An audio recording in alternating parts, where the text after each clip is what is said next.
क्या नाम है तुम्हारा बेटा? लगभग रोज पार्क में मिल रही उन आंटी ने आज प्रिया को टोक ही दिया। प्रिया, आप हमारे बिल्कुल सामने वाले घर में आई हैं ना आंटी? आप भैया की मम्मी हैं या भाभी की? बेटा बहू है मेरे सुकेश और रिया। 8 दिन हो गए मुझे यहाँ आए। आंटी, बेटे के घर में दिन नहीं गिनने चाहिए, रहिए मस्ती से। और क्या, भाभी ने तो हर काम के लिए बाई लगाई ही रखी है। देखती हूं मैं बालकनी से।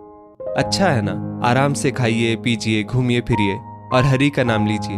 और क्या, इसी की तो आदत नहीं है ना बेटा।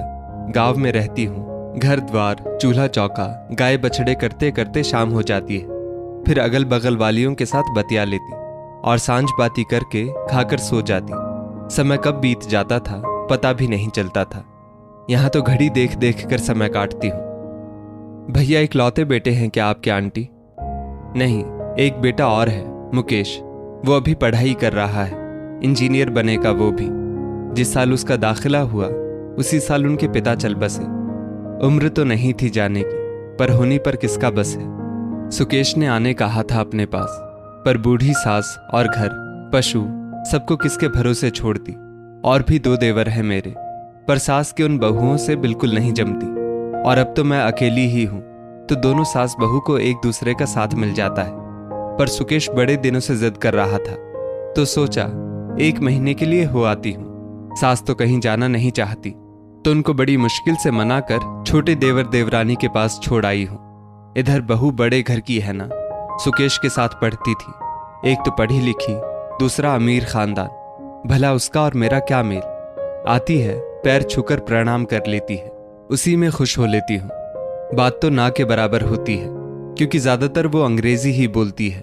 पर अक्सर सुकेश से कहती रहती है कि जब मम्मी जी का मन नहीं लग रहा यहाँ, तो क्यों कैद करके रखा है सुकेश तुमने इन्हें। पर बेटा है ना सुकेश, उसका दिल करता है माँ पास रहे, थोड़े दिन ही सही। मैं भी उसी को देख बेबस हो जाती हूँ। आंटी को तो मानो उनको टोकने भर का ही इंतजार था। अच्छा आंटी, पर आराम करने की आदत डाल लीजिए आप। 2 बेटे हैं आपके, दोनों लायक। अभी तो आपकी ज्यादा उम्र नहीं, तो गांव में रह रही है, पर कल को तो इनके पास ही रहना होगा ना। शायद सही ही कह रही हो बेटा तुम। कुछ सोचती हुई बोली वो। आंटी, अब मैं चलूं? शाम होने को है, तो ठंड बढ़ रही है। बहुत छोटा है ना ये भी। गोद में सो रहे 7 महीने के नोनू की तरफ इशारा करके प्रिया बोली। अगले दिन फिर जब प्रिया पार्क पहुंची, तो आंटी पहले से बैठी हुई मिली। हाल समाचार के बाद आंटी बोल उठी। बुरा ना मानो तो एक बात बोलूं बेटा, तुम्हारे पास अगर ऊन की गोलियां और सलाइयां पड़ी हों तो दोगी मुझे स्वेटर बनाने का बहुत शौक रहा है। अपने दोनों बच्चों को मैंने अपने हाथ का स्वेटर ही पहनाया था उनके कॉलेज तक, और कोई समझ भी नहीं पाता था कि वो हाथ के बने हैं। मुकेश तो अब बेंगलुरु में है, वहां सर्दी ज्यादा पड़ती नहीं। और सुकेश, रिया बहू को सिर्फ ब्रांडेड कपड़े ही पसंद है, तो मैंने अब बनाना छोड़ दिया है। फिर आप ऊन और सलाइयां क्यों मांग रही हैं आंटी? प्रिया पूछ बैठी। तुम्हारा बाबू छोटा सा है ना, और इसकी पहली सर्दी है। हाथ से बने स्वेटर की गर्माहट से इसे ठंड का एहसास नहीं होगा। भले घर में ही पहनाना, पर अच्छा रहेगा इसके लिए। आंटी की बातों में इतना अपनापन और स्नेह था कि प्रिया का मन भर आया। उसकी माँ तो थी नहीं, सास भी एक से एक स्वेटर बनाती थी, पर आंखों से लाचार होने के बाद वो कुछ नहीं कर पाती अब तो। आंटी, मेरे पास तो फिलहाल ऊन और सलाइयां नहीं है, पर कल संडे है ना, तो हम बाहर जाने वाले हैं। वहां से मैं पक्का ऊन लेती आऊंगी, आप बना देना स्वेटर, प्रिया ने कहा। आंटी के चेहरे पर आए संतोष को देखकर प्रिया को बहुत अच्छा लगा। अगले दिन उसका कोई प्लान नहीं था मार्केट का, और पति ने मना भी किया कि इन चक्करों में मत पड़ो। पर वो बाबू को पति के पास छोड़कर अकेली मार्केट जाकर ढेर सारे रंग बिरंगे अच्छे ऊन के गोले, सलाइयां, सुई वगैरह ले आई। इतना सारा ऊन देखकर आंटी बच्चों की तरह खुश हो गई। इतने छोटे बच्चे का तो मैं एक दिन में एक स्वेटर बना दूंगी, और देखना तुम कहीं से पता नहीं कर पाओगी कि ये हाथ से बने हैं या मशीन से। आंटी, उतना भी स्ट्रेस लेने की जरूरत नहीं है। आपके कंधों और हाथों में दर्द ना हो जाए। आप आराम से बनाना, कौन सा अभी भयंकर ठंड आ गई है। थैंक यू आंटी, इतना सोचने के लिए। बेटा, धन्यवाद तो मुझे करना चाहिए तुम्हें कि तुमने मुझे काम दे दिया। 10 दिन 10 युगों की तरह कटे हैं मेरे अभी तक। और देखना, अब ये ऊन और सलाइयाँ मिल गई ना, यहाँ बचे दिन कब कट जाएंगे मुझे भी पता नहीं चलेगा। बालकनी से प्रिया देखती आंटी जब बाहर निकलती उनके हाथ में ऊन और सलाइयाँ होती, और सच में 2 दिन बाद ही वो एक बहुत ही खूबसूरत सफेद और गुलाबी रंग की हाईनेक पुलोवर बनाकर ले आई। सच में आपके हाथों में तो जादू है आंटी, इतना सुंदर बनाया है आपने। एक टैग लगाकर शोरूम में टांग दे तो 1000-1200 रुपये आराम से आ जाएंगे। बहुत प्यारा बनाया है आपने। अभी तो दूसरी स्वेटर बना रही हूँ, उसके बाद ऐसी ही टोपी और जुराबे भी बना दूंगी। सेट लगाकर पहनाना, बड़ा प्यारा लगेगा बाबू इसमें। आंटी के मुंह से तारीफ सुनकर शब्द नहीं निकल रहे थे। प्रिया भी खुश थी कि उसके बच्चे को नानी दादी ना सही लेकिन किसी बड़े बुजुर्ग के हाथों से बना स्वेटर और उसमें छुपा प्रेम और आशीष तो मिल रहा है। पर फिर 2 दिन से आंटी ना बालकनी में दिखी ना पार्क में आई, तो प्रिया को चिंता सी हुई कि कहीं वो बीमार तो नहीं पड़ गई। तीसरे दिन प्रिया उनके घर जाने का सोच ही रही थी कि दोपहर को आंटी हड़बड़ाई सी आई और उनके हाथ में वो झोला था जो प्रिया ने उन्हें ऊन भर कर दिया था। क्या बात है आंटी, सब ठीक तो है ना? आप कहाँ थी 2 दिन से?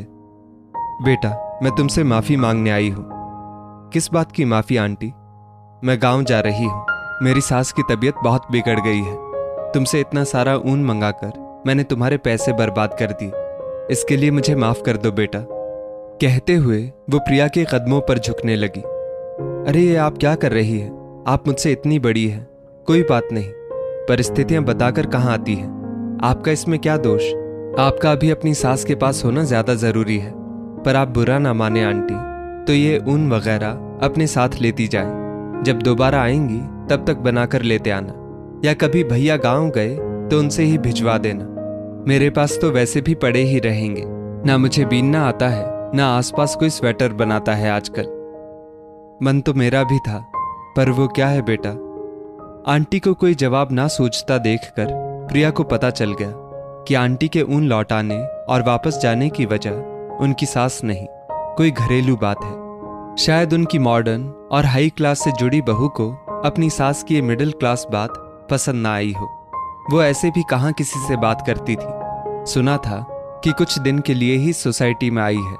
एक बड़ी सोसाइटी में एक बंगला बुक किया हुआ है, जिसके बनते ही शिफ्ट करने की योजना है। कोई बात नहीं आंटी, आप बेफिक्र होकर जाओ और मन से अपनी सास की सेवा करना, ताकि वो जल्दी से ठीक हो जाए। और मेरा फोन नंबर रख लो, जब मन करे बात कर लेना, प्रिया ने समझाया। चाय पिलाकर और पूरी इज्जत के साथ आंटी को विदा कर प्रिया अंदर आई तो झोले में एक स्वेटर जो आंटी बना रही थी वो पूरा बना हुआ रखा था, और टोपी आधी बनी थी और एक जुराब बनी थी। बाकी का ऊन जस का तस रखा था। बेचारी आंटी अंदर से कितनी खुश दिखने लगी थी, और स्वेटर की तारीफ से जो उनके चेहरे पर खुशी आती थी वो तो अद्भुत थी। अपनी पसंद का काम मिल जाए तो इंसान रेगिस्तान में भी मन लगा लेता है, पर शायद आंटी की बहू को उनका खुश रहना पसंद नहीं आया। सोच रही होगी सास खुश रहने लगी तो कहीं यहीं ना रह जाए, इसलिए जल्दी से चलता कर दिया आंटी को। शाम को पति को भी वही बताएगी जो आंटी ने उससे कहा, वरना वो भी बिगड़ेंगे कि मना किया था, इन चक्करों में मत पड़ो। पर उन्होंने सारा ऊन नहीं देखा था। दोनों स्वेटर दिखा देगी और बाकी का ऊन बेड बॉक्स में रखकर कह देगी कि एक ही स्वेटर का ऊन रह गया है। पर जब जब उस अधूरी टोपी और अकेली जुराब पर नजर जाएगी तो उन आंटी का उतरा चेहरा नजर में जरूर उतर आएगा। प्रिया के लिए आंटी के हाथ के बने वो स्वेटर कितने अमूल्य थे, और उनकी बहू के लिए 2 कौड़ी की चीज। जिसके पास जो होता है वो उसका महत्व कहाँ समझता है। तभी तो घर की मुर्गी दाल बराबर कहावत बनी है। काश वो आंटी से कह पाती, आंटी आप घर की मुर्गी दाल बराबर नहीं, आपकी बहू बंदर है जिसे अदरक का स्वाद नहीं पता। दोस्तों, इस स्टोरी को लेकर आपकी क्या राय है नीचे कमेंट करके ज़रूर बताइएगा, और ऐसी ही और भी बेहतरीन वीडियोस के लिए हमारा पेज ज़रूर फॉलो करें। धन्यवाद।